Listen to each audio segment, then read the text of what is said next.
नमस्कार दोस्तों, नम्रता संस्कृत क्लासेस में आप सभी का हार्दिक स्वागत है। मैं नम्रता आज आप सभी के सामने एक और नए विषय को लेकर उपस्थित हूँ। इससे पहले कि मैं इस नए टॉपिक के बारे में आपको समझाऊं, अगर आप मेरे चैनल पर नए हैं तो आप इसे सब्सक्राइब करिए, जिससे कि आपको संस्कृत संबंधी जो भी नई जानकारी है वो टाइम टू टाइम मिलती रहे। ठीक है, तो आज हम लोगों को जो पढ़ना है वो हमारा टॉपिक है व्यंजन संधि। ठीक है, कल तक के टॉपिक में हमने स्वर संधि के बारे में जाना था और थोड़ी और चर्चा कर लेते हैं कि संधि के बारे में। तो संस्कृत भाषा में जो संधियाँ होती हैं वो 3 प्रकार की होती हैं। ठीक है ना, तो स्वर संधि, व्यंजन संधि और विसर्ग संधि। तो कल तक के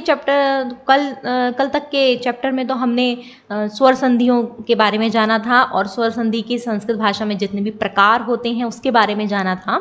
ठीक है, तो आज हम व्यंजन संधि के बारे में जानेंगे। ठीक है, इससे पहले तो व्यंजन संधि क्या होती है? ठीक है ना, सबसे पहले व्यंजन संधि क्या होती है? तो व्यंजन संधि जो होती है, जब किसी भी व्यंजन का मेल किसी स्वर या व्यंजन से होता हो तो उससे उत्पन्न विकार को व्यंजन संधि कहते हैं। ठीक है, जब कोई भी व्यंजन हो और उसका मेल किसी भी स्वर या व्यंजन से हो। ठीक है, तो यहाँ पे जो व्यंजन संधि की डेफिनेशन है उसमें क्या है, आगे आपका कोई भी व्यंजन हो, उसके बाद कोई भी स्वर हो या व्यंजन हो। यानी स्वर भी हो सकता है और व्यंजन भी हो सकता है, तो उससे उत्पन्न विकार, उससे उत्पन्न जो परिवर्तन होगा, यानी व्यंजन का मेल जब किसी स्वर से हो या किसी व्यंजन से हो तो उससे उत्पन्न जो विकार होगा, विकार का मतलब होता है परिवर्तन, जो चेंजेस आएंगे उस शब्द में। ठीक है ना, तो उसी को व्यंजन संधि कहते हैं। जैसे एग्जाम्पल दिया हुआ है यथा, तो एग्जाम्पल से आपको समझ में आ जाएगा। एग्जाम्पल में बताया है जगत प्लस अम्बा। ठीक है, तो यहाँ पे जो पहला शब्द है हमारा, ये पहला शब्द क्या है, जगत। ठीक है, और दूसरा शब्द जो है वो है अम्बा। अब यहाँ अगर हम यहाँ देखेंगे तो जगत शब्द के त में हलंत लगा हुआ है। ठीक है, त जो है वो व्यंजन वर्ण हो गया, लास्ट में क्या है, व्यंजन वर्ण है। ठीक है, अब इस व्यंजन वर्ण के बाद ये जो अम्बा शब्द है, इसमें सबसे पहला वर्ण क्या है, अ। तो अवर्ण क्या हो गया, अस्वर है। तो यदि व्यंजन के बाद कोई स्वर आए या फिर व्यंजन के बाद कोई भी व्यंजन आए, दोनों में से कुछ भी आए, तो उस व्यंजन में जो परिवर्तन हो जाता है, ठीक है, उसको हम क्या कहते हैं, व्यंजन संधि कहते हैं। ठीक है, अब इन दोनों को जब हम जोड़ेंगे, दोनों वर्ण जब आपस में मिलेंगे, मेल होगा, तो इसमें परिवर्तन होगा। परिवर्तन क्या हो रहा है, यहाँ पे आपको दिखाई दे रहा होगा, यहाँ पे त जो है वो द रूप में परिवर्तित हो गया है। ठीक है, तो यहाँ पे जगत प्लस अम्बा, तो त जो है वो द में परिवर्तित हो गया, तो बन गया जगदम्बा। ठीक है, यहाँ पे त जो था ये आधा था, तो ये जब हमने त को द किया तो द भी आधा रहा, और अम्बा जो था, अम्बा का अ वो उसमें जुड़ गया, तो इस तरीके से हमें ये नया शब्द मिला, जगदम्बा। ठीक है, तो आप समझ ही गए होंगे व्यंजन संधि क्या होती है।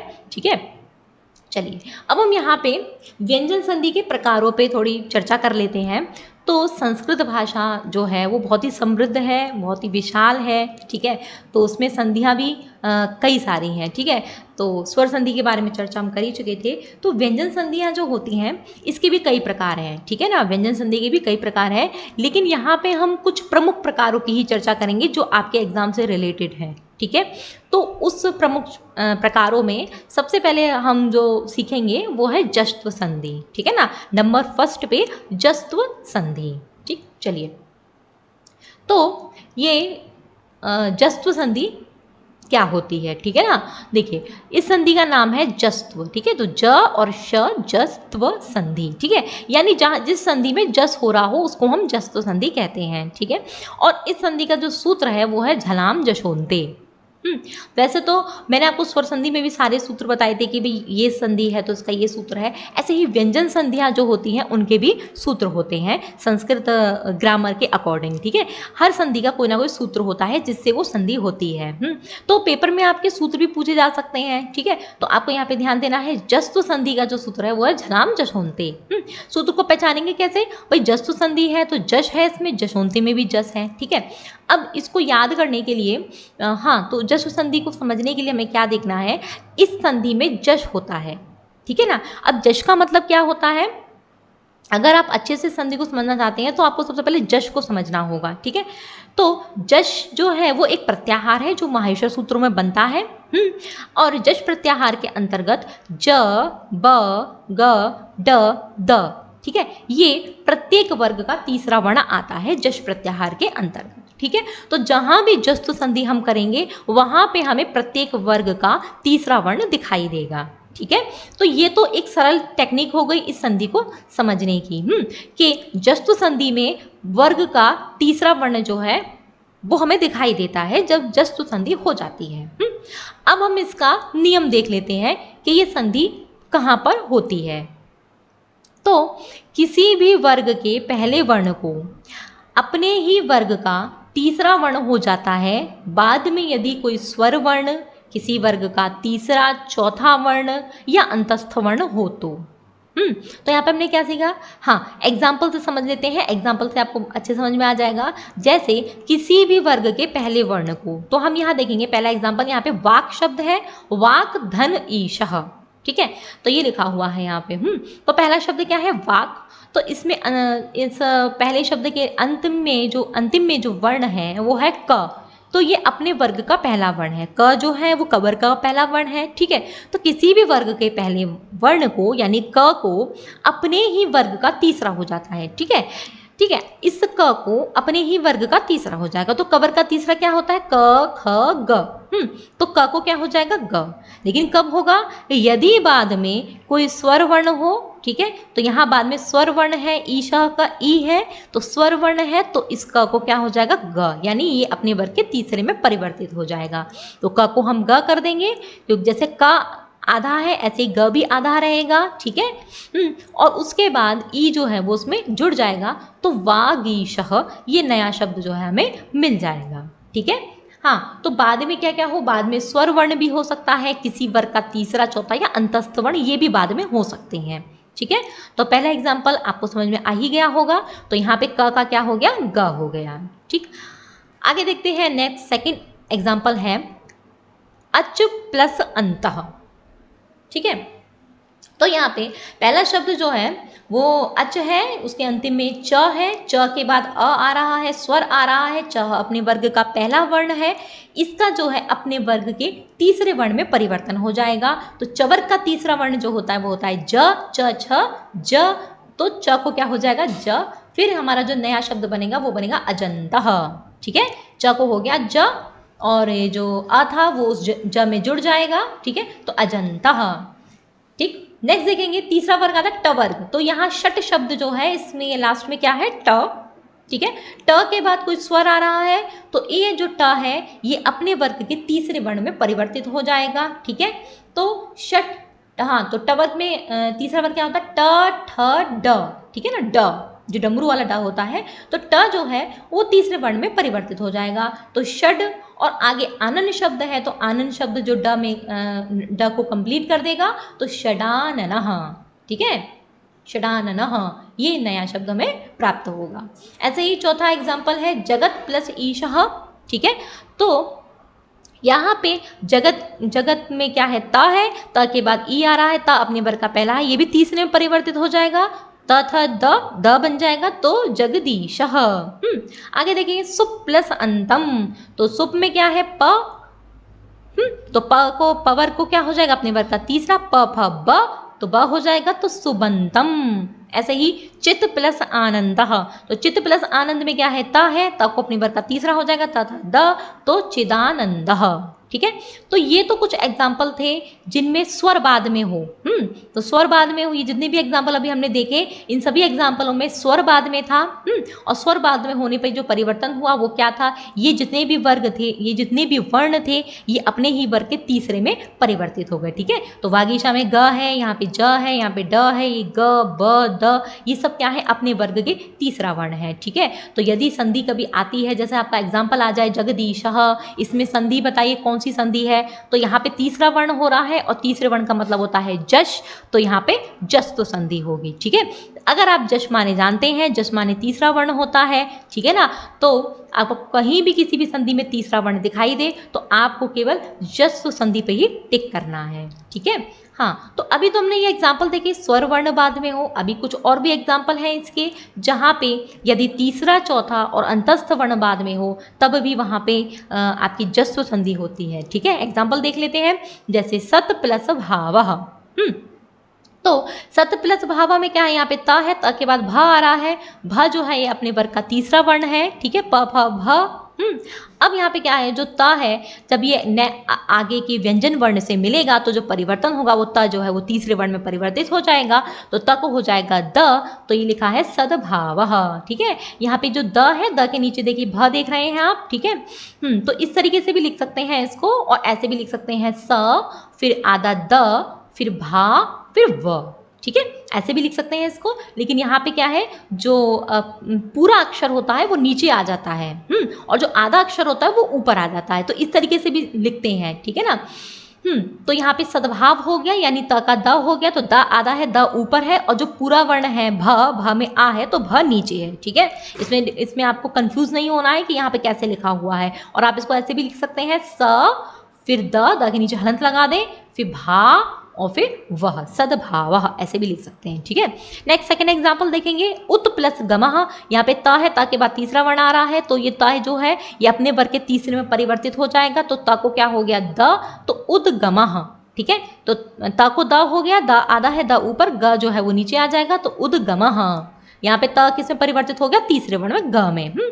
ऐसे ही दिग प्लस गजः, तो यहाँ पे क है, क अपने वर्ग के तीसरे में परिवर्तित हो जाएगा, तो दिग्गजः। ठीक है, ग हो गया क का। अब ये जो है ना, ये अक्षर ये आधे ही रहेंगे, क्योंकि इनके आगे कोई स्वर तो नहीं है जो ये कंप्लीट हो जाएंगे, जैसे ऊपर वाले एग्जाम्पल में हो रहा था। ठीक है, ऊपर वाले एग्जाम्पल में क्या होता है, यहाँ पे क है, क का हमने ग किया, तो ई जो है वो ग को पूरा कर रही थी। ठीक है, ई से जो ग है वो कंप्लीट हो रहा था, यहाँ पे ऐसा कुछ नहीं है, यहाँ पे जो व्यंजन है वो अधूरा ही रहेगा। ठीक है, तो देखिए ये जो व्यंजन है वो आधा ही रहा है, आधा ही है यहाँ पे। सेकेंड, हाँ थोड़ी फोर्थ एग्जाम्पल देखेंगे, तत् प्लस रूपम। तो यहाँ पे त है, त को अपने वर्ग का तीसरा हो जाएगा तद। ठीक है, और ये जो रूपम कर रहा है वो उसके नीचे आ गया है, क्योंकि वो, ठीक है, आधे अक्षर के नीचे जो वर्ण होता है वो कंप्लीट होता है, ये ध्यान रखिए आप लोग हमेशा। ओके, तो अब यहाँ पे जो र है वो उसमें जुड़ गया है, तो तद रूपम। ठीक है, ये आपका एग्जाम्पल बना। इसके बाद पांचवा एग्जाम्पल और देखेंगे, तत् प्लस भवः। तो यहाँ जो पांचवा एग्जाम्पल है, यहाँ पे तत् है, तत् के जो त है उसको द हो जाएगा तीसरा, तो तत् प्लस भवः तद्भवः, ये आपका बनेगा। ठीक है, चलिए एक बार हम और देख लेते हैं। तो जस्व संधि जो होती है उसमें उसमें वर्ग के पहले वर्ण को अपने ही वर्ग का तीसरा वर्ण हो जाता है। ठीक है, तो जस्व संधि में तीसरा वर्ण होता है, तो ये हमारी जस्व संधि कंप्लीट हो गई है। एक बात और बता दूं, केवल आपसे वो संधि युक्त पद देकर संधि ही नहीं पूछ सकता है, वो विग्रह वो आपको संधि विच्छेद देकर भी संधि पूछ सकता है। जैसे अच प्लस अंतः आ गया, ये संधि विच्छेद दे दिया उन्होंने उनका, अब इसका क्या बनेगा, तो आपको अजंतः। आप जानते हैं कि जो वर्ग का पहला वर्ण है वो तीसरे में परिवर्तित हो जाता है। ठीक है, तो आपको कोई परेशानी नहीं होनी चाहिए, दोनों चीज़ों को आपको ध्यान से देखना है, विच्छेद को भी ध्यान से देखना है और संधि युक्त पद को भी ध्यान से देखना है। ठीक है, आगे चलते हैं। नेक्स्ट सेकेंड नंबर पे आती है हमारी इष्टुत्व संधि। इष्टुत्व संधि, ठीक है ना, इसमें क्या है, आधा श है, ये श शलजम वाला जो श है। ठीक है, ये जब जुड़ जाता है तो कभी कभी ये जो श है ये ऊपर चला जाता है, तो इसमें आपको डाउट फील नहीं करना है। ठीक है, तो ये श है शलजम वाला और ये च है। ठीक है, तो इसको कहते हैं इष्टुत्व संधि। इष्टुत्व संधि का जो सूत्र है वो है स्तोह इष्टुनाश्चु। सूत्र पहचानने में आपको कोई दिक्कत होगी नहीं, क्योंकि इसमें 2 बार इष्टु आ रहा है। ठीक है, अब हम इस संधि का रूल देख लेते हैं। ठीक है, तो संधि का नियम जो है वो ये है कि सकार व तवर्ग, ठीक है ना, सकार से यहाँ पे आपको क्या लेना है, सकार से आपको केवल यहाँ पे स लेना है। ठीक है, दंतीय सा जो होता है जिसका उच्चारण दंत से होता है, दिखाई भी दे रहा है आपको। तो यहाँ पे हमें केवल सकार का मतलब केवल स लेना है। मैं आपको बता चुकी हूँ, एक बार और बता देती हूँ, संस्कृत में शब्दों का प्रयोग हम ऐसे कर सकते हैं, अकार, आकार, इकार, उकार, ये बात मैं कई बार बता चुकी हूँ। ठीक है, तो सकार का मतलब क्या है, स। तो सकार व तवर्ग के बाद यदि शकार और चवर्ग हो, ठीक है, हो तो सकार और तवर्ग को शकार और चवर्ग हो जाता है।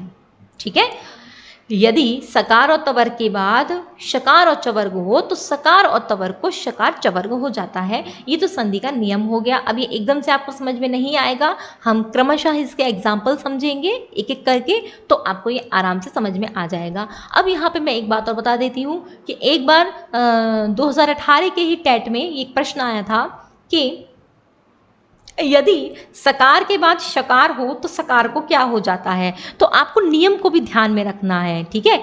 प्रश्न ये था, एक बार दोबारा सुन लीजिए, सकार के बाद यदि शकार हो तो सकार को क्या हो जाता है। तो वहाँ पे ऑप्शन में शकार पे टिक करना था, ठीक है। तो इसलिए मैं आपको वो भाषा भी बताती जा रही हूँ जो आपके पेपर में आ सकती है, ठीक है। तो नियमों को भी आपको ध्यान में रखना है, ठीक है। तो यहाँ पे क्या होता है, अगर सकार के बाद तवर्ग या श होगा, अगर सकार के बाद शकार या चवर्ग होगा तो उस स को श हो जाएगा, ठीक है। तो अब हम एग्जाम्पल से समझते हैं, ठीक है। तो यहाँ पे आपको दो चीज़ें मिलेंगी, एक तो स को श होता हुआ देखेंगे आप, और एक तवर्ग को चवर्ग होता हुआ देखेंगे, ठीक है। तो नीचे वाली लाइन है जो वही समझने के लिए आपके लिए इंपॉर्टेंट है, ठीक है। स को इस संधि में श हो जाएगा और तवर्ग को इस संधि में चवर्ग हो जाएगा, ठीक है। तो नियम नंबर 1, स को श, ठीक है, जहाँ पे स होगा उसको श हो जाएगा। जैसे एग्जाम्पल है पहला, रामस प्लस शेते, ठीक है। तो पहला एग्जाम्पल क्या है, रामस प्लस शेते। तो यहाँ पे रामस में अंतिम वर्ण क्या है, स। तो स को क्या हो जाएगा, यदि स के बाद श हो तो इस स को क्या हो जाएगा, श हो जाएगा, ठीक है। यानी ये वाला श हो जाएगा, इसको कहते हैं तालव्य श, ठीक है। तो देखिए स को क्या हो गया, श हो गया। तो इस तरीके से हमारा नया शब्द बन गया रामश्येते, ठीक है। आपके पेपर में आ सकता है कि रामश्येते में संधि बताइए, कौन सी संधि है, ठीक है। तो इस तरीके से पूछ सकता है रामश्येते में, ठीक है, कौन सी संधि है। तो यहाँ आप देखेंगे श में परिवर्तित हो रहा है, इसका मतलब इष्टुत्व संधि है, ठीक है।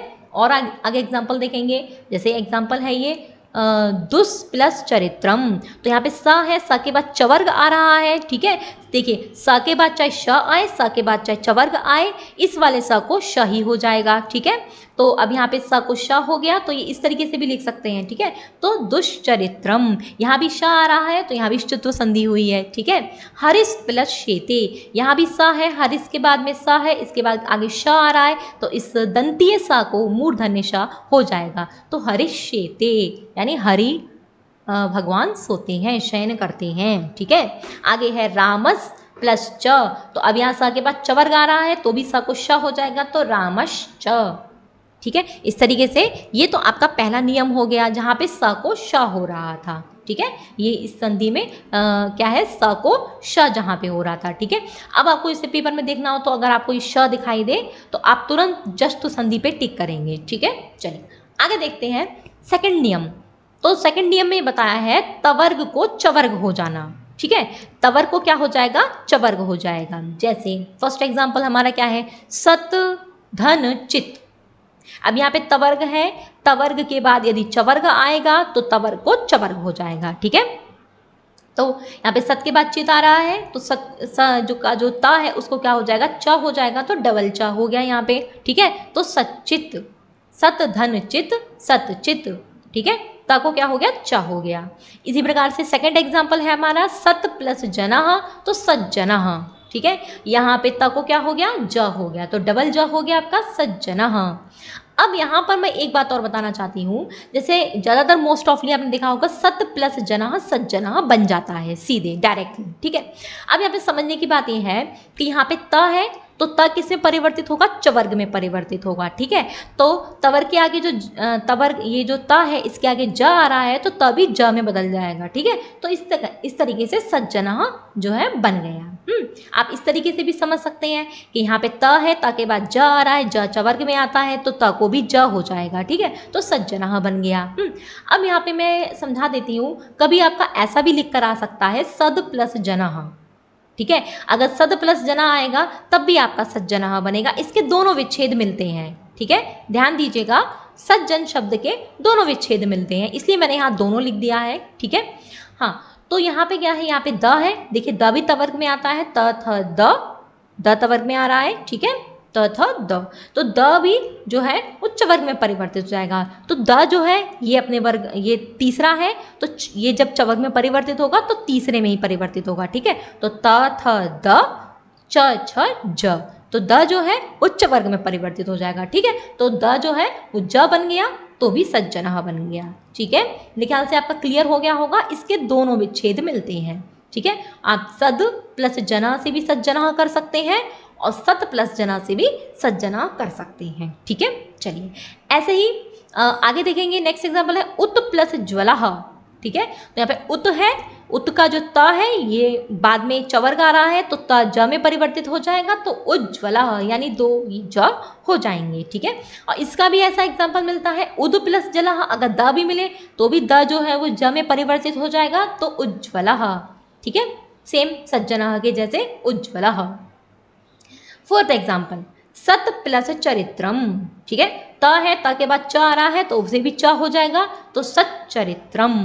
ठीक है, तो यहाँ पे क्या था, यहाँ पे हमने ये जाना कि तवर्ग को चवर्ग हो जाता है। ठीक है, तो यहाँ भी चवर्ग हो गया, सच्चित, सज्जनः, उज्ज्वलः और सच्चरित्रम। ठीक है, आपको समझ में आ गया होगा। एक और पहचान है, ज़्यादातर कठिन प्रश्न आपके में आते नहीं है, जहाँ भी आपको डबल च, डबल ज, डबल च दिखाई दे, इसका मतलब वो क्या है, इष्टुत्व संधि है। ठीक है, इष्टुत्व संधि में ये चू आता है। ठीक है ना, चू का मतलब होता है चवर्ग। ये मैं आपको बता ही चुकी हूँ, है ना। चू का मतलब होता है चवर्ग, जहाँ पे चवर्ग हो रहा हो, जहाँ पे श हो रहा हो, वहाँ डेफिनेटली इष्टुत्व संधि ही होगी। अब इसमें एक नियम और आता है, वो भी आप जान लीजिए। अभी तक तो परीक्षा में पूछा नहीं गया है, लेकिन पूछा जा सकता है, तो इस थर्ड नियम को आप गौर से समझें। ठीक है, हाँ, तो यहाँ पे जो है तीसरा नियम जो है, ये तीसरा नियम ये बता रहा है कि न को य हो जाना। ठीक है, तवर्ग का पांचवा अक्षर क्या होता है, न, और चवर्ग का पांचवा अक्षर क्या होता है, य। ठीक है, तो ये ना जो परिवर्तित होते हैं क्रमशः होते हैं। ठीक है, जैसे त पहला है तो ये चवर्ग, तो जो त पहला वर्ण है तो ये चवर्ग के पहले वर्ण में परिवर्तित हो जाएगा। द तीसरा है तो ये तीसरे में बदल जाएगा। इस तरीके से न जो पांचवा अक्षर है ये चवर्ग के पांचवें अक्षर में ही बदल देगा। ठीक है, तो यहाँ पे पहला एग्जाम्पल है शार्गिन प्लस जयः। ठीक है, तो यहाँ शार्गिन का जो न है ये चवर्ग में आता है न। अब जब हम सॉरी चवर्ग में नहीं, तवर्ग में आता है। ठीक है, शार्गिन का जो न है ये तवर्ग में आता है। ठीक है, देख लीजिए, त थ द ध न, तवर्ग में आता है। अब इसके आगे जो आपको ज दिखाई दे रहा है ये चवर्ग का ज है। तो ये न जो है ये चवर्ग के पांचवें अक्षर में परिवर्तित हो जाएगा। ठीक है, तो न जो है वो य में परिवर्तित हो जाएगा, तो शार्गिन जयः। ठीक है, तो शार्गिन जया जो है ये हमारा नया शब्द बन गया। शार्गिन एक योद्धा का नाम है, उस योद्धा की विजय हो गई तो हम उसको कह सकते हैं शार्गिन जयः। ठीक है, तो यहाँ पे देखेंगे न जो है वो या में परिवर्तित हो गया, न आधा है तो यह भी आधा रहेगा, तो इस प्रकार से शार्गिन जयः ये हमारा जो नया शब्द है ये हमें प्राप्त होता है। ठीक है, अब आपका पेपर में आए शार्गिन जयः या विद्वान जानाति, आप इसमें संधि बताइए, तो आपको दिख रहा है यहाँ पे य हुआ है। ठीक है, ध्यान दीजिएगा, यहाँ पे क्या है, य हुआ है। एक बार और दिखा देती हूँ मैं। ठीक है, हाँ, तो अब आपको दिखाई दे रहा होगा यहाँ पे अच्छे से, यहाँ पे क्या हुआ, ये य हुआ है। ठीक है, तो या जहाँ पे हो यानी न को या हो रहा हो तो इसका मतलब इष्टुत्व संधि है। वो पूछे यहाँ पे कौन सी संधि हुई है, इष्टुत्व संधि हुई है। अगर संधि का नाम ना पूछे, केवल ये पूछे स्वर संधि हुई है, व्यंजन संधि हुई, विसर्ग संधि हुई है, तो आपको बताना व्यंजन संधि हुई है। ठीक है, तो अब आगे देखते हैं हम सेकंड एग्जाम्पल।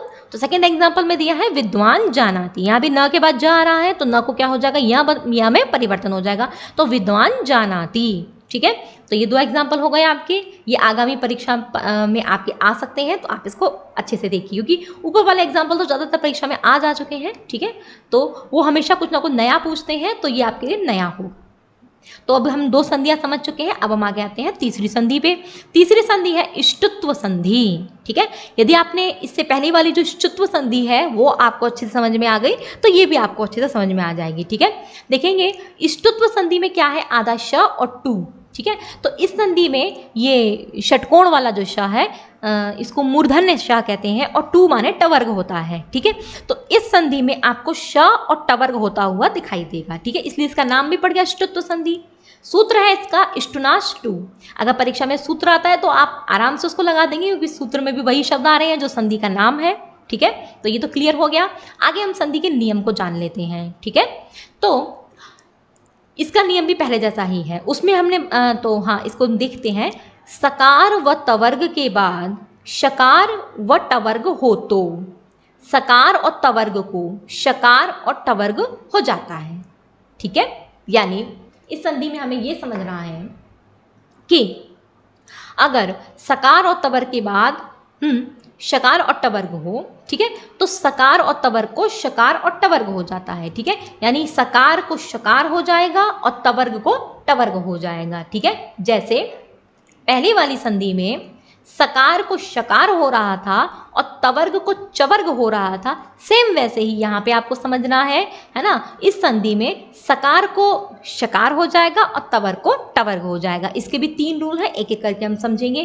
पहला नियम है स को श होना। ठीक है, अब यहाँ पे रामस शब्द है, रामस का स है, आगे श आ रहा है। ठीक है, तो इस श को भी श हो जाएगा। ठीक है, तो इसको हम श कर देते हैं, तो रामश्ष्ठः। ठीक है ना, तो क्या हो गया, ये वाला जो सा था दंतीय सा, ये मूर्धन्य सा में परिवर्तित हो गया। ठीक है, यानी सपेरा वाला सा जो था वो षटकोण वाले सा में बदल गया। ठीक है, तो रामश्ष्ठः। ठीक है, यहाँ पे देखिए श बन गया बीच में। ओके, सेकेंड एग्जाम्पल देखेंगे, रामस प्लस टीकते। ये टीकते एक क्रिया है संस्कृत की। ओके, तो यहाँ पे रामस शब्द है, तो रामस का स है, इसके बाद टवर्ग आ रहा है। ठीक है, तो इस स को क्या हो जाएगा, श हो जाएगा, तो रामश टीकते। ठीक है, ये स जो है ये श में परिवर्तित हो गया। ठीक है, अब आपको संधि, जैसे आपका रामश टीकते आए, इसमें कौन सी संधि है, तो आपको बताना ष्टुत्व संधि है। ठीक है, हाँ, तो अब हम देखेंगे नियम नंबर 2, तवर्ग को टवर्ग हो जाना। ठीक है, तो यहाँ पे वृहत शब्द है, वृहत का मतलब होता है बड़ा, और टीका का मतलब होता है कमेंट्री। जो किसी बुक में कोई टीका लिखता है, यानी इट मीन्स होता है कमेंट्री वगैरह जो लिखी जाती हैं। ठीक है, जो मेन टेक्स्ट होता है उस पर किसी ने कमेंट्री लिखी है, तो कमेंट्री को हम संस्कृत में टीका कहते हैं। ओके, तो यहाँ पे बृहत शब्द जो है, इसमें क्या है, त के बाद ये टवर्ग आएगा तो त को भी टवर्ग हो जाएगा। ठीक है, सेकंड नियम ही है तवर्ग को टवर्ग।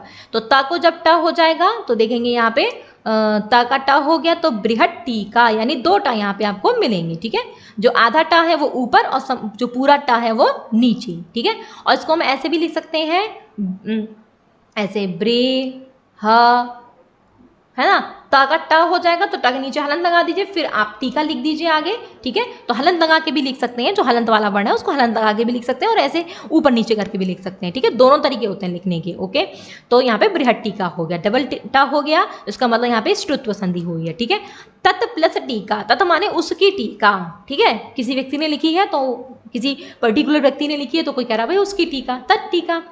तो यहाँ पे ता जो है ये भी ट में परिवर्तित हो जाएगा, तो तत् टीका। ठीक है, यहाँ भी डबल ट हो गया है। ठीक है, तो हाँ, तो यहाँ पे क्या है, त जो है वो ट में परिवर्तित हो गया। नेक्स्ट सेकंड एग्जांपल देखेंगे, उत प्लस डयनम। यहाँ पे त है तो ये आगे अक्षर जो ड आ रहा है तो ड में ही परिवर्तित हो जाएगा, तो उड्डयनम। ठीक है, आप ड को हलंत लगा के भी लिख सकते हैं और ऊपर नीचे करके भी लिख सकते हैं। ठीक है, तो उड्डयनम। यहाँ भी मैं आपको बता दूं, इसके भी विच्छेद जो है वो 2 प्रकार से प्राप्त होते हैं। ये तो सरल विच्छेद हो गया उत प्लस डयनम, और ये भी एक विच्छेद होता है उद प्लस डयनम। तो यहाँ पे द जो है तवर्ग का तीसरा है, तो ये टवर्ग के तीसरे में परिवर्तित हो जाएगा। ठीक है, जैसा पहला हमने सज्जन वगैरह में समझा था। तो दोनों ही इसके मिलते हैं। तो कोई भी आपका आया एग्जाम में, आपको उड्डयनम पे टिक लगाना है। ठीक है, तो अभी हमने 2 रूल समझे, स को श, तवर्ग को टवर्ग। अब तीसरा रूल और हमें समझना है। ठीक है, जैसा पहले हमने समझा था, ये जो न होता है ना, इसको हम कहते हैं अनुनासिक। मैं बता चुकी हूँ, वर्णमाला का जब चैप्टर पढ़ाया था तो हमने बताया था न जो होता है वो अनुनासिक वर्ण होता है। उच्चारण स्थान वाले चैप्टर में भी हम समझ चुके हैं। तो ये जो न है, ये अपने ये जब टवर्ग में परिवर्तित होगा तो अभी 5वें अक्षर में ही परिवर्तित होगा। जो 5वां अक्षर होता है ये 5वें अक्षर में ही परिवर्तित होता है। ठीक है, तो महान प्लस डामरः, तो महान का जो न है, जब हम इसको परिवर्तित करेंगे, आगे टवर्ग आ रहा है तो न जो है वो टवर्ग के ण में ही परिवर्तित होगा। ट ठ ड ढ ण, तो ण जो है ये टवर्ग का 5वां होता है, और न जो है ये तवर्ग का 5वां है, तो न जो है वो ण में ही परिवर्तित होगा। तो महान डामरः ये बन जाएगा आपका। ठीक है, न की जगह ण हो गया। ऐसे सेकंड एग्जांपल है, चक्रेन प्लस ढौकसे। चक्रेन माने चक्र, ढौक से माने ले जाता है। ठीक है, तो यहाँ पे चक्रेन में क्या है, न, और ये ढौकसे का जो ढ है, ट ठ ढ ढ टवर्ग में आ रहा है, तो न जो है वो अब टवर्ग के 5वें वर्ण यानी ण में परिवर्तित हो जाएगा। तो चक्रण चक्रण ढौकसे, इस तरीके से ये बनेगा। ठीक है, तो ये हमारी जो इष्टुत्व संधि थी, तो इष्टुत्व संधि से आप समझ ही लीजिए जहाँ भी श और टवर्ग हो रहा हो वहाँ इष्टुत्व संधि होती है। ठीक है, यहाँ पे श हो रहा है बीच में, यहाँ पे देखेंगे तो ट ट ट टवर्ग हो रहा है, यहाँ पे डबल ड है, यहाँ पे देखेंगे ण ण हो रहा है। तो ये सारे अक्षर किसके हैं? ये टवर्ग के हैं। ठीक है, तो इसका मतलब यहाँ पे जो है इष्टुत्व संधि ही हुई है। ठीक है, आपको इष्टुत्व संधि हुई है, तो आप इसको समझ लेंगे अच्छे से और गलती भी नहीं करेंगे। ओके, चलिए आगे आ जाते हैं हम। नंबर 4, अनुनासिक संधि। ठीक है, एक अनुनासिक संधि भी होती है और उसका सूत्र होता है यरो नुनासिके नुनासिको वा। अब इस संधि में बार बार अनुनासिक शब्द आ रहा है, तो इस सूत्र को पहचानने में आपको दिक्कत नहीं होगी। यहाँ पे मैं एक बात और बता देती हूँ कि अभी तक तो आपके पेपर में जो व्यंजन संधियाँ हैं उनके सूत्र नहीं पूछे गए हैं। स्वर संधि के सूत्र ही कभी कभी उन्होंने पूछे हैं, व्यंजन संधि के सूत्र अभी तक नहीं पूछे हैं। ठीक है, तो ज़्यादा परेशान होने की ज़रूरत नहीं है, अभी तक तो एग्जाम में नहीं आया है। फिर भी अगर आप इसको अपने माइंड में रखेंगे और आपका एग्जाम में आ जाता है तो आपका ये प्रश्न सही हो सकता है। तो इसलिए आप संधि के नाम और संधि के सूत्रों पर भी ध्यान दीजिए। ठीक है, चलिए, तो अनुनासिक संधि कहाँ होती है? तो इसका रूल ये है कि प्रत्येक वर्ग के वर्ण को, यदि किसी भी वर्ग का कोई भी वर्ण हो, ठीक है, तो उस वर्ण को उसी वर्ग का 5वां अक्षर हो जाता है। ठीक है, यदि बाद में कोई अनुनासिक वर्ण हो तो। ठीक है, यदि बाद में कोई अनुनासिक वर्ण हो तो अनुनासिक वर्ण कौन कौन से होते हैं? तो य म ङ ण न। ठीक है, ये अनुनासिक वर्ण होते हैं 5, इसकी चर्चा हम पहले भी कर चुके हैं। तो इसलिए इसका नाम अनुनासिक संधि पड़ा। ठीक है, क्योंकि इसको क्या है 5वां अक्षर हो जाता है। ठीक है, यदि बाद में कोई अनुनासिक वर्ण हो तो। एग्जाम्पल से अच्छे समझ में आएगा। जैसे पहला एग्जाम्पल है वाक प्लस मयम। ठीक है, पहला एग्जाम्पल हमारा क्या है? वाक प्लस मयम। तो वाक में जो क है ये एक वर्ग का वर्ण है, कवर का ये वर्ण है क। अगर इसके बाद कोई अनुनासिक वर्ण हो, ठीक है, अगर कवर के बाद कोई अनुनासिक वर्ण हो तो अनुनासिक वर्ण क्या है? म। तो इस कवर्ग को अपने ही वर्ग का 5वां हो जाएगा। ठीक है, ये जो आगे जो है इसको अपने वर्ग का 5वां हो जाएगा। ठीक है, तो क को क्या, कवर का 5वां क्या होता है? ङ क ख ग घ ङ। ठीक है, तो ङ हो जाएगा। तो यहाँ देखेंगे वांगमयः। ठीक है, आप इस जो ङ को ना इस तरीके से हलंत लगा के भी लिख सकते हैं, वांग फिर मयः। ठीक है, और ऐसे ऊपर नीचे करके भी लिख सकते हैं। अगर आपका पेपर में दोनों तरीके से आ सकता है, ठीक है ना, तो उसमें आपको कंफ्यूज नहीं होना है। ठीक है, तो ये बन गया आपका वांगमयम। ठीक है, ऐसे दूसरा एग्जाम्पल देखेंगे दिक् प्लस नाग। तो क के बाद न जो है ये अनुनासिक वर्ण है, तो क को अपने वर्ग का 5वां हो जाएगा, तो दिंग नागः। ठीक है, सत प्लस मति, त जो है त के बाद म आ रहा है, म अनुनासिक वर्ण है। ठीक है, तो त को हो जाएगा अपने ही वर्ग का 5वां, तो तथ तद न, तो सन्मति। ओके, एतत् मुरारी, एतत् का मतलब होता है यह। ठीक है, संस्कृत में एतत् का मतलब यह होता है, यह मुरारी। मुरारी मीन्स कृष्ण जी का नाम है। तो यहाँ पे एतत् में क्या है? त, तो त को अपने वर्ग का 5वां हो जाएगा। ठीक है, आपको उन्हीं वर्गों का 5वां करते जाना है। ओके, तो तथ दद न, तो एतन मुरारी ही। षट प्लस मुखः। अब यहाँ पे टवर्ग है, तो टवर्ग को अपने ही वर्ग का 5वां हो जाएगा। ठीक है, यदि बाद में अनुनासिक हो, तो यहाँ पे अनुनासिक वर्ण मुख में म है, तो ट को 5वां हो जाएगा, ट ठ ड ण, तो क्षण मुखः। ठीक है, जगत प्लस नाथा, त को अपने ही वर्ग का 5वां हो जाएगा, जगन्नाथ, क्योंकि आगे जो न है ये अनुनासिक है। ठीक है, तत् प्लस मयः, तो त को अपने वर्ग का 5वां हो जाएगा, तन्मयः। ठीक है, विकास समझ में आ गया होगा। ये जितने भी आपने अक्षर देखे, ये क, त, ट, त, ठीक है, इनको अपने ही वर्ग का 5वां हो रहा है, ङ। ठीक है, त को न, ट को ण। ठीक है, तो इस तरीके से। लेकिन ये संधि वहीं पर होगी जहां बाद में कोई अनुनासिक वर्ण हो तो। ठीक है, तो अगर आपका इस तरीके से प्रश्न आता है, वैसे ज़्यादा टिपिकल प्रश्न तो आते नहीं हैं। ठीक है, ये संधि का नाम भी नहीं पूछेंगे, वो केवल आपसे इतना ही पूछेंगे, जैसे आपका शब्द आ गया वांगमयम। तो पूछेंगे वांग्मयम में कौन सी संधि हुई है, स्वर संधि हुई है, व्यंजन संधि हुई है, विसर्ग संधि हुई है। तो आप डेफिनेटली अच्छे से बता देंगे कि यहाँ पे तो का जो है वो 5वें वर्ण में परिवर्तित हो रहा है, तो यहाँ पे क्या है, व्यंजन संधि हुई है। ठीक है, चलिए आगे चलते हैं। आगे आती है नेक्स्ट अनुस्वार संधि। ठीक है, तो अनुस्वार का मतलब तो आप जानते ही हैं, ये जो ऊपर जो चिन्ह होता है ना, ये हाँ ये जो बिंदी होती है, ठीक है ना, ये तो इसको हम क्या कहते हैं, अनुस्वार कहते हैं। तो ये अनुस्वार संधि है, सूत्र है इसका मोनुस्वारः। ठीक है, तो संधि के सूत्र में भी अनुस्वार शब्द आ रहा है। ठीक है, तो ये अनुस्वार संधि का सूत्र जो है आपको याद ही हो जाएगा। अब हम इसके रूल को देख लेते हैं। ठीक है, तो इसका रूल जो है वो ये कहता है, यदि म के बाद कोई व्यंजन या हल वर्ण हो, हल मान तो आप जानते हैं व्यंजन है। ठीक है, यदि म के बाद कोई भी व्यंजन वर्ण हो तो म को अनुस्वार हो जाता है। ठीक है, ये संधि का रूल है, और ये जब हम संस्कृत में अनुवाद सीखेंगे तो ये रूल बहुत फॉलो होता है। ठीक है, तो जब हम अनुवाद सीखेंगे तो ये रूल बहुत फॉलो होगा, तब वहाँ पे हम इसकी चर्चा करेंगे। ठीक है, तो अनुस्वार संधि में क्या होता है, यदि किसी भी शब्द के बाद म हो, ठीक है, तो यहाँ पे देखिए बहुत सारे शब्द हैं, हरिम, पाठम, ग्रामम, फलम, धर्मम। ठीक है, सभी के लास्ट में देखेंगे म आया है। ठीक है, अब यदि इस म के बाद कोई भी व्यंजन वर्ण हो, ठीक है, अब जैसे हरिम के बाद व है तो व व्यंजन है, पाठम के बाद प है तो प व्यंजन है, ग्रामम के बाद ग है तो ग व्यंजन है, फलम के म के बाद ख व्यंजन है, चर में च व्यंजन है। ठीक है, तो यदि म के बाद कोई भी व्यंजन आता है तो वहाँ पे म को क्या हो जाता है, अनुस्वार हो जाता है। ठीक है, तो अब यहाँ पे देखेंगे हरिम धन वंदे, तो हरिम वंदे, तो म को क्या हम कर दिया, हमने म को अनुस्वार में परिवर्तित कर दिया। ठीक है, तो ये संधि जो होती है प्रायशः वाक्यों में होती है। ठीक है ना, अभी तक हमने देखा ना, अभी तो हमारे पर्टिकुलर शब्द बन रहा था, जैसे ये जगत प्लस ना था हमने देखा, तो त ना में परिवर्तित तो जुड़ गया आपस में, क्योंकि एक ही शब्द बन रहा था। लेकिन यहाँ पे क्या है, यहाँ पे ये वाक्य है, हरिम वंदे यानी हरि को नमस्कार, पाठम पठति पाठ को पढ़ता है। ठीक है, इसलिए मैंने बताया जब हम अनुवाद करेंगे तो ये हमारे लिए बहुत बेनिफिट होगा। ये जो संधि का जो नियम है हमारे लिए, ये वहाँ पे बहुत आपको यूज़ करना होगा। ठीक है, तो यहाँ पे हम इसको समझ लेते हैं। तो हरिम प्लस वंदे, तो ये म जो है ये अनुस्वार में परिवर्तित हो गया। ऐसी पाठम पठति, तो ये म जो है ये अनुस्वार में परिवर्तित हो गया, तो पाठम पठति, बोलने में कोई फर्क नहीं आता है, बोलने में वैसा ही रहता है। ग्रामम गच्छति, तो म ऊपर अनुस्वार हो गया क्योंकि आगे ग जो है ये हल वर्ण है, व्यंजन वर्ण है, ग्रामम गच्छति। फलम खादति, तो फलम के म को भी अनुस्वार हो गया, फलम खादति। धर्मम चर, चर मतलब आचरण करो धर्म का, तो धर्मम चर, तो ये जो म था ये भी ऊपर चला गया। ठीक है, अनुस्वार बन गया। ठीक है, तो इस तरीके से धर्मम चर हो गया। तो इस तरीके से ये जो एग्जाम्पल हैं ये आपके अनुस्वार संधि के एग्जाम्पल हैं। ठीक है, एक ही रूल है, अगर आप कहीं भी आपको म दिखाई दे और म के बाद यदि व्यंजन वर्ण है तो ये रूल अपने आप तुरंत फॉलो करेगा, तो म जो है वो अपने आप ही ऊपर चला जाएगा। ठीक है, इस रूल के अकॉर्डिंग।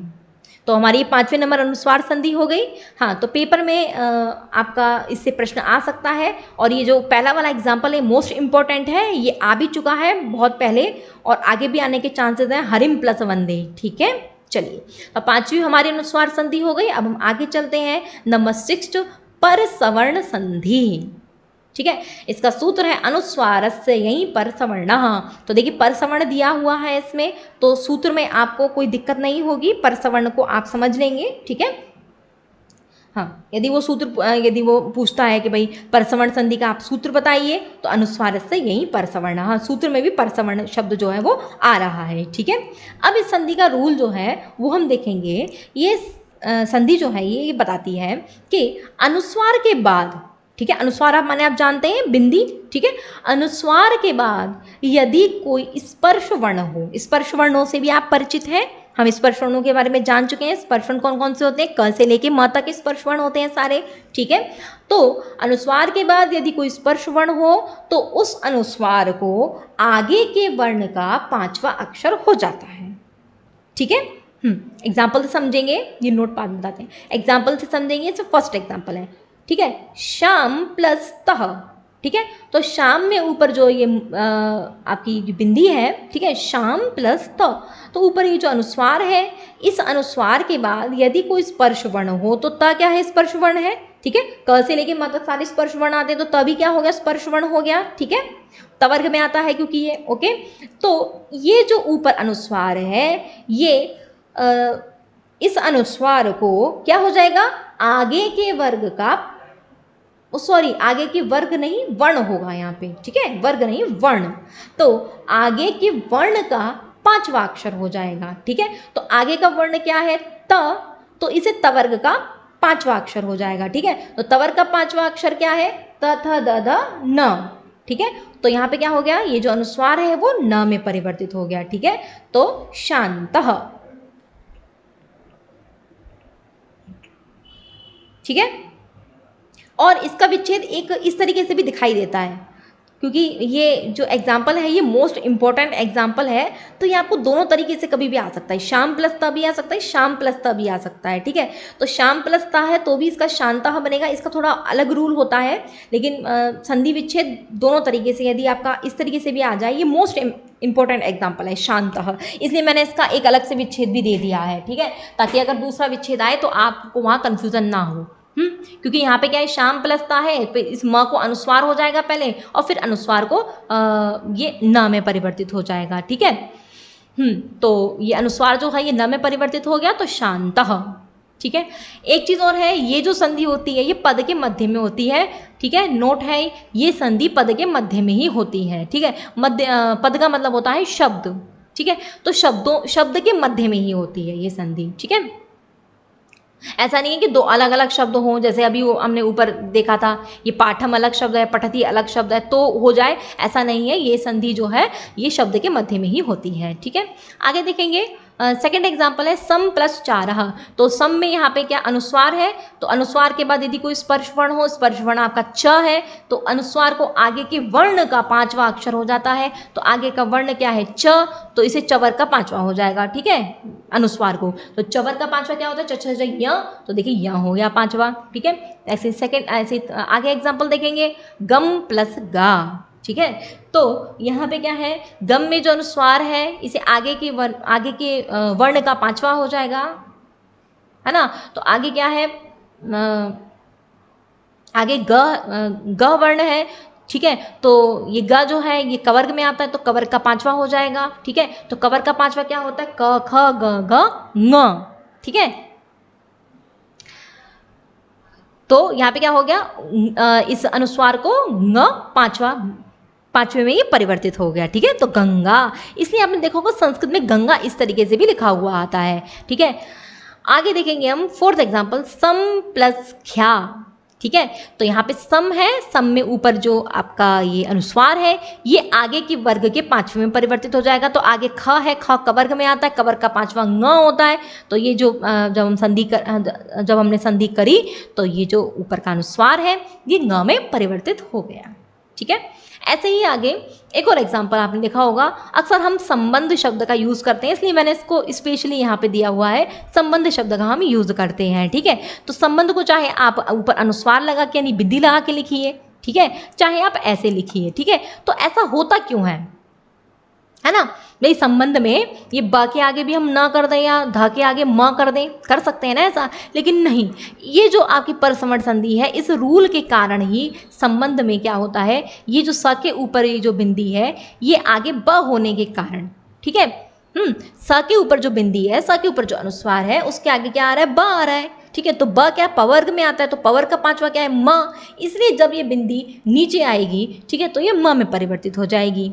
इसी प्रकार से ब के ऊपर जो अनुस्वार है ये जब परिवर्तित होगा तो आगे ध है, ध तवर्ग में आता है, तो तवर्ग का पांचवा अक्षर क्या है न, ठीक है, तो ये न में परिवर्तित हो जाएगा। इसलिए संबंध जब हम इन बिंदुओं को नीचे प्रयोग करते हैं तो इस तरीके से करते हैं, यानी आगे के वर्ण का हम पांचवा अक्षर करते हैं, ठीक है। चाहे आप ये मान लीजिए आगे के वर्ग का पांचवा अक्षर, चाहे आगे के वर्ण के वर्ग का पांचवा अक्षर, ठीक है। तो ये यहाँ पे सही लिखा हुआ है, आगे के वर्ग का पांचवा अक्षर हो जाता है, ठीक है। आगे क्या है, कम प्लस टकम। तो यहाँ पे कम में जो अनुस्वार है, ठीक है, ये आगे जो ट है ये किस में आता है, टवर्ग में आता है, तो टवर्ग का पांचवें में परिवर्तित हो जाएगा। तो क जो है टवर्ग का पांचवा क्या होता है, ट, तो ये ण में परिवर्तित हो गया, ठीक है।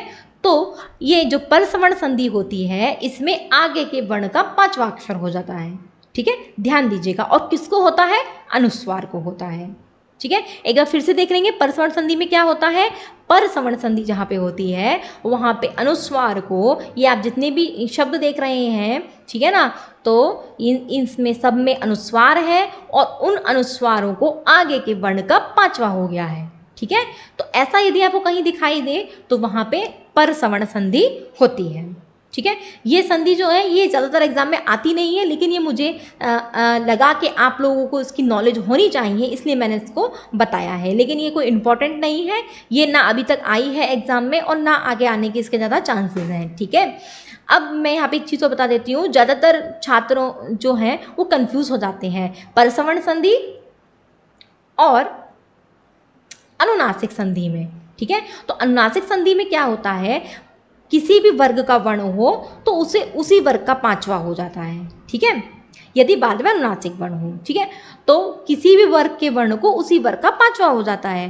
ठीक है, तो यहाँ पे क को पांचवा हो रहा है। ठीक है, और यहाँ पे क्या है, यहाँ पे अनुस्वार को बाद वाले वर्ण का पांचवा हो रहा है। ठीक है, तो कंफ्यूज नहीं होना है। ठीक है, इसलिए मैंने इसको यहाँ रेड कलर से लिख दिया है। परसवर्ण संधि में आगे के वर्ण का पांचवा हो जाता है और अनुनासिक संधि में उसी वर्ग का पांचवा अक्षर हो जाता है। ठीक है, आगे वाला जो वर्ण है उसे उसी को उसी वर्ग का पांचवा अक्षर हो जाता है। तो दोनों में डिफरेंस है काफ़ी।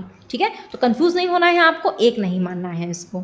ठीक, अब आगे आते हैं हम नंबर 7 लत्व संधि। ठीक है, हाँ, तो लत्व संधि क्यों कहते हैं, क्योंकि यहाँ पे ला होता है इसलिए इसको हम लत्व संधि कहते हैं। ठीक है, और इस संधि का सूत्र है तोरलिहि। ठीक है, हाँ, तो इसका नियम है, यदि तवर्ग के बाद ल हो तो, ठीक है, अगर तवर्ग के बाद आपको ल दिखाई दे तो उस तवर्ग के जितने भी अक्षर हैं, त ध द द न, ठीक है, तवर्ग के जितने भी अक्षर हैं सारे ही तवर्ग के अक्षर को ल हो जाता है। ठीक है, यथा एग्जाम्पल देखेंगे, उत प्लस लेख, तो यहाँ पे क्या है, त है, त तवर्ग में आता है, इसके आगे यदि ल आएगा तो त को भी ल हो जाएगा, तो डबल ल हो गया। उल्लेख, ठीक है, तत् प्लस लय, यहाँ पे त है, ठीक है, त के बाद ल आ रहा है तो त को क्या हो जाएगा, ल हो जाएगा, तो तल्लय। एक और एग्जाम्पल, तत् प्लस लीन, यहाँ पे त है, ठीक है, तो त के बाद ला आ रहा है तो त को भी ला हो जाएगा, तो तल्लीन। अब यहाँ पे हम 4th और 5th एग्जाम्पल जो है वो हमें ध्यान देने योग्य है। ठीक है, क्योंकि यहाँ पे महान में न है, न तवर्ग में आता है, इसके आगे ला आ रहा है तो न को क्या हो जाएगा, ला हो जाएगा, तो महान लाभ। ऐसे विद्वान लिखती, यहाँ पे न है, न तवर्ग में आता है, आगे ला है, ठीक है, तो इस न को क्या है, इस न को भी ला हो जाएगा, तो विद्वान लिखती। ठीक है, तो यहाँ पे आपको डबल ला सब जगह दिखाई दे रहा है, तो यानी इसका मतलब यहाँ लत्व संधि हुई है।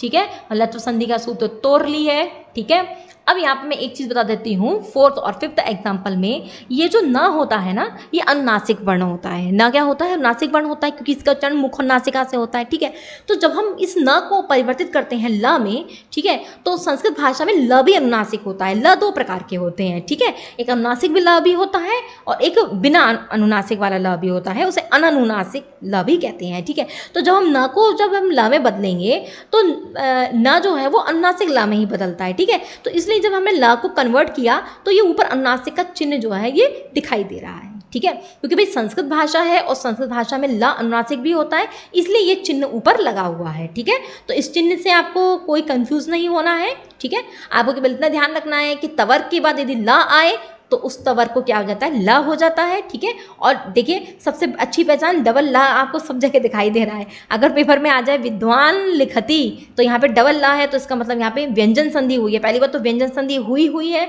और व्यंजन संधि में भी कौन सी संधि हुई है, तो व्यंजन संधि में भी आपकी लत्व संधि हुई है। ठीक है, तो इस प्रकार से आज हमने 7 व्यंजन संधियों के बारे में जाना। ठीक है, क्योंकि आपके पेपर में ज़्यादा व्यंजन संधियाँ आती नहीं है और ज़्यादातर नाम भी अभी तक नहीं पूछे गए हैं। ठीक है, तो जो इम्पोर्टेंट संधियाँ थी वो मैंने सारी संधियाँ आपको मैंने यहाँ पे बता दी हैं। ठीक है, एक और इम्पॉर्टेंट बात कि